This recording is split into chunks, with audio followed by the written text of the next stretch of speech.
ચાહે પુરુષ હોય ચાહે સ્ત્રી હોય, સ્વભાવના કારણે જ તમે તમારા દુઃખનું કારણ ઊભું કરો છો. ઘર પરિવારમાં ઝઘડા છે ના થાય તમારા સ્વભાવના કારણે. પતિ પત્ની બે હોય ને તો પત્ની પતિનો સ્વભાવ સારો હોય તો પત્નીનો સ્વભાવ ખરાબ હોય. ચીડિયો સ્વભાવ હોય, 24 કલાક બોલ બોલ કરે, પેલા કોસ કરે, એટલે માણસ કંટાળે. જો કદાચ તમે તમારા પતિને ચાહે પત્ની પોતાની પત્નીને આવી સ્વભાવથી દબાઈ કરતા હોય ને, હું મેરેડી એવું કહું છું, તમને ખબર છે કે માં અમારા બોલવું નહીં, અમારે ઝઘડો નહીં કરવો. કઈ દીકરીને આવું હોય છે પોતાની હાહુ જોડ ઝઘડો થઈ જાય ને એવું બોલી જાય ને, પછી છેલ્લે પસ્તાવો તો હાય છો હું બોલી જઈ. પાછળથી પસ્તાય કે અમારા શબ્દોથી કેટલું ખોટું લાગ્યું, કેટલા સંબંધો તૂટ્યા. પણ આ શબ્દો, આ સ્વભાવ તમારા ક્યાંથી ઉત્પન્ન થાય છે ને તો હું મેલેડી જોડું. દીકરાઓને આવો સ્વભાવ હોય, એના બાપ જોડે જેમ તેમ વર્તન કરી જાય, જેમ તેમ બોલી જાય, બે માણસ વચ્ચે આબરૂ લઈ જાય. આવો સ્વભાવ તમારો હોય ને તો આ સ્વભાવ ક્યાંથી ઉત્પન્ન થાય છે ને હું મેલેડી જોડું. હું એવું કહું છું, આમાં તમારો કોઈ દોષ નહીં. તમારો દોષ હોય તો તમારા સ્વભાવનો.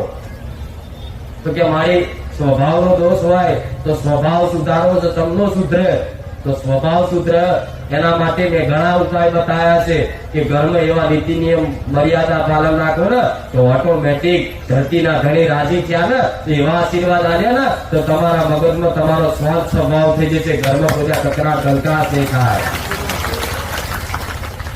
મોટું ઝઘડાનું કારણ તમારા ઘરમાં જો અતિશય ઝઘડા રોજ થતા હોય, 2 ટાઈમ થતા હોય, ખાવાના ટાઈમે થતા હોય, મા બાપનો થતો હોય કે એના દીકરાના બાપનો થતો હોય, પતિ પત્ની થતો હોય, ભાઈઓ થતો હોય, તો મુખ્ય મોટું કારણ હોય તો ધરતીના ધણી નાગદેવ શેષ નાગ ગોગા મહારાજ.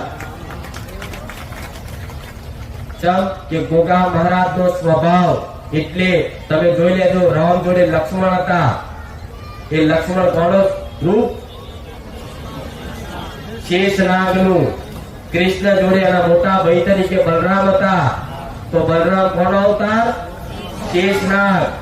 જો કદાચ કોઈ રામાયણ જેને જોયું હશે એને ખબર હશે કે કોઈ અધર્મ કરી જાય, કોઈ એવી ખોટી વાત કરી જાય તો કદાચ રામ ભગવાન તો બોળ ના ચડાવે પણ એના પહેલા લક્ષ્મણ બોળ ચડાવી તૈયાર થઈ જાય, પ્રભુ આજ્ઞા કરો. તારે ભગવાને એને લક્ષ્મણને એવું કહેતા કે તું તારા સ્વભાવથી શાંત રાખ, આપણે બહુ સારું નહીં એમ કરી શાંત પડે.